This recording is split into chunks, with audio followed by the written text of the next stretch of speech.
Welcome to A&M Education, College of Creativity and Technology.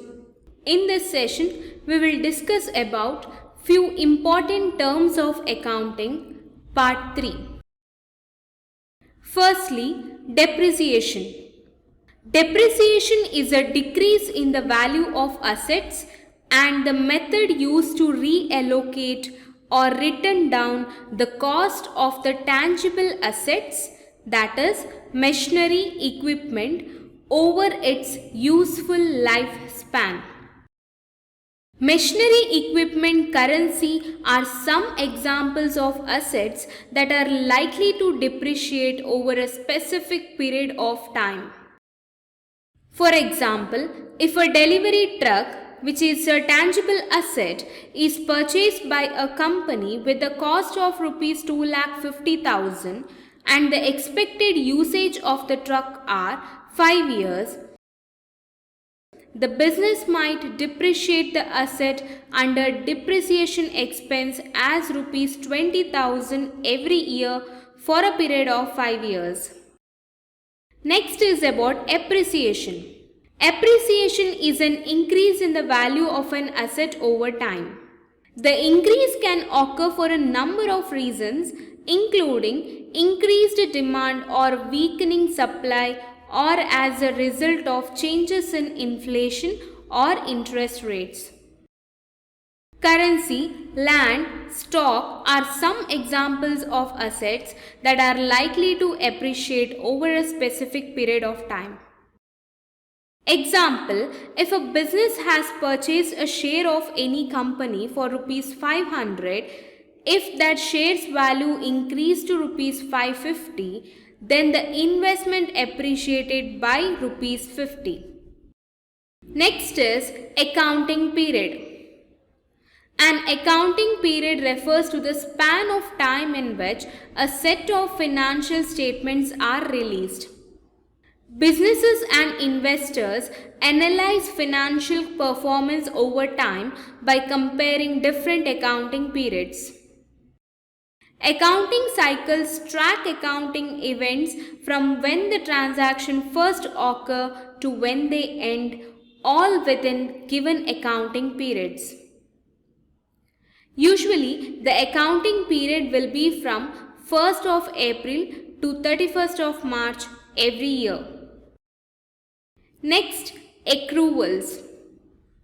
Accruals include expenses and revenues not yet recorded in companies' accounts. Accruals affect businesses' net profit and must be documented before financial statements are issued. Next, acquisition. One company taking over controlling interest in another company. Next, double entry bookkeeping.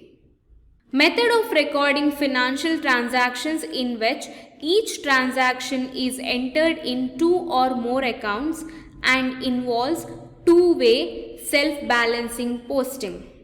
Total debits must equal total credits. Next, face value. Amount due at maturity from a bond or note. Finished goods. The products that have been made and are ready for sale. Goodwill. Goodwill is an intangible asset that is associated with the purchase of one company by another. Goodwill is calculated by taking the purchase price of a company and subtracting the difference between the fair market value of the asset and liabilities. Debt. Debt is what someone owes to someone else. Usually, debt is in the form of money, but it can also be items or services. Owner's equity. Owner's equity is defined as a proportion of the total value of a company's asset that can be claimed by its owners. That is, if it is a sole partnership or partnership, and by its shareholders if it is a corporation. It is calculated by deducting all liabilities from the total value of an asset.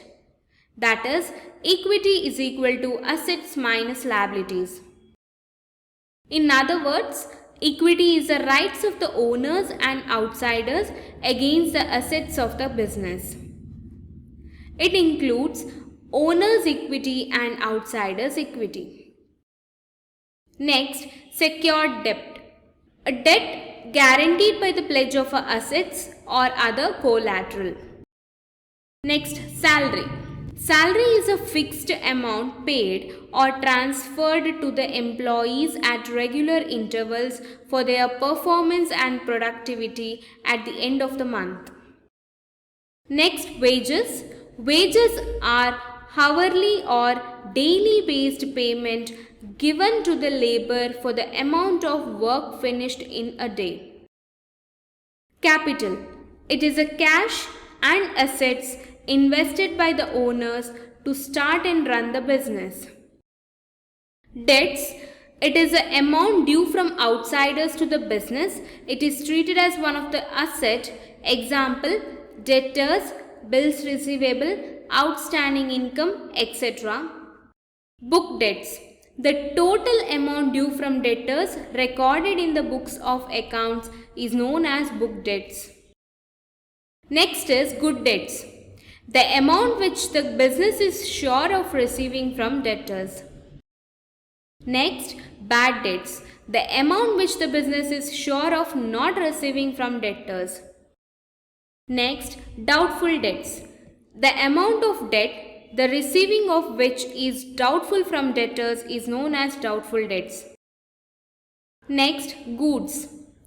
The commodities kept in the business for sale are called as goods or stock of goods. It is a current asset.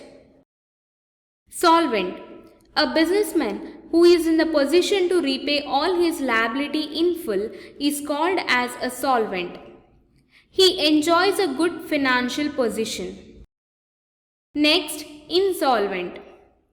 A businessman who is not in a position to repay his liabilities out of the assets is known as an insolvent.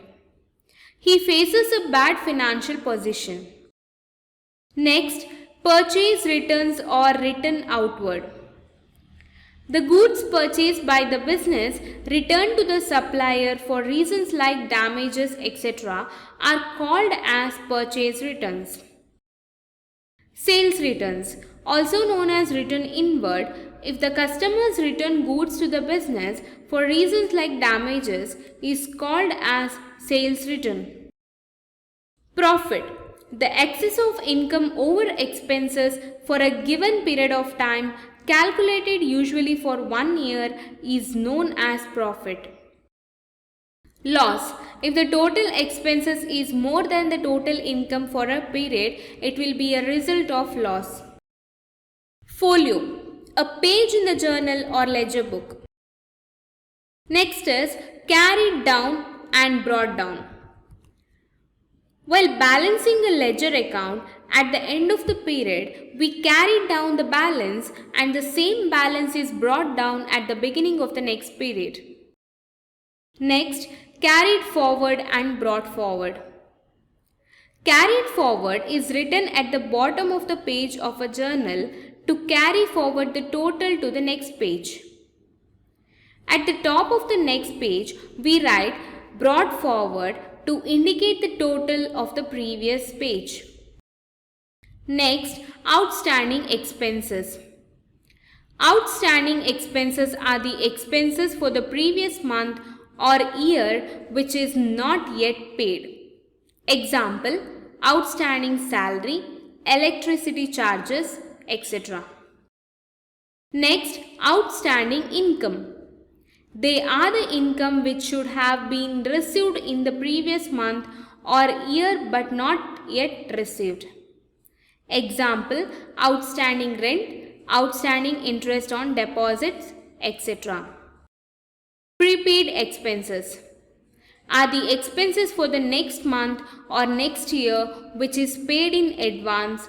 Example, prepaid rent, salary paid in advance. Next, income received in advance. Income received in advance are the incomes for the next month or next year received in advance. Example, rent received in advance.